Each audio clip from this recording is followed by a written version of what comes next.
But not all such tragedies get the attention they deserve, especially if the victim is Indigenous.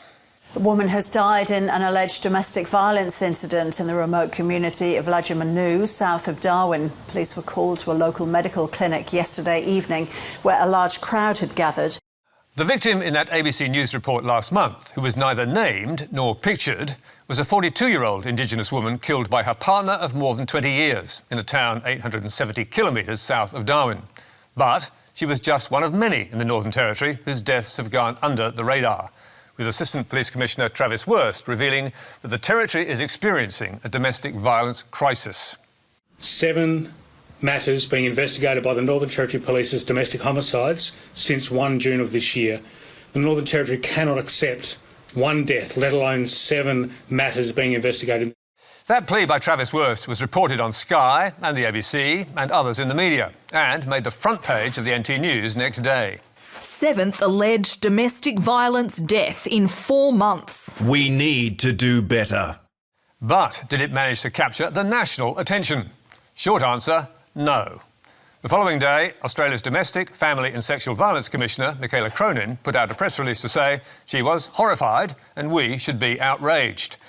And she later told Media Watch she was shocked at the lack of media interest. There's been very slim coverage, Paul, very little in my view, nowhere near the reaction we saw earlier in the year when we had a series of homicides that were shocking and distressing, and we were getting lots of media requests and lots of media attention and lots of very heartfelt media attention. We could find nothing at all about the 7 deaths or the NT Police Commissioner's plea on Today or Sunrise or A Current Affair or on 60 Minutes or Spotlight. There was also nothing on 7 TV News, with Michaela Cronin pointing out, if we'd seen that number of people lose their lives in any other area of the country, there would have been national outrage. So, why the lack of media concern? Racism must surely be part of the answer.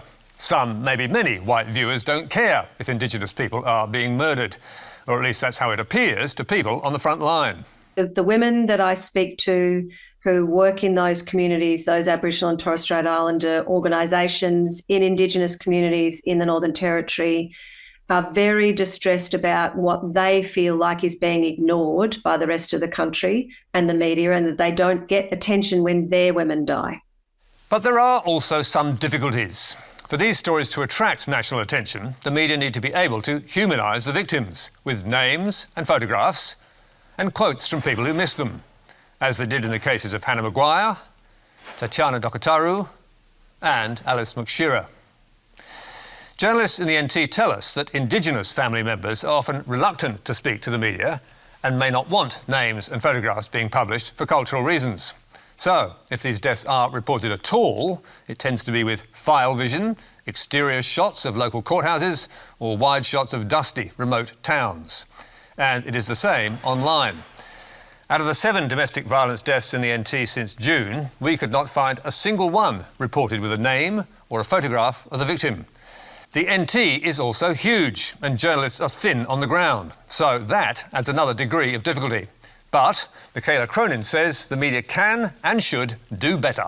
It is hard to get out to some of those communities. I don't think that's good enough. We know this is an issue. We know that these women are losing their lives at far higher rates than other women in other population groups in the community.